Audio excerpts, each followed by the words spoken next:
Okay, I've got the new neutral safety switch put in place, tightened up.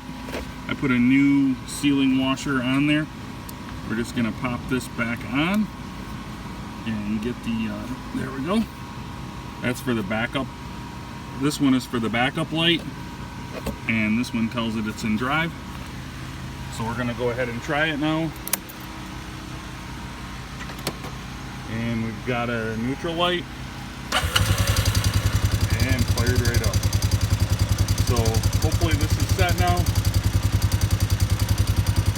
Should be. Everything's working perfect. So that's where your neutral safety switch is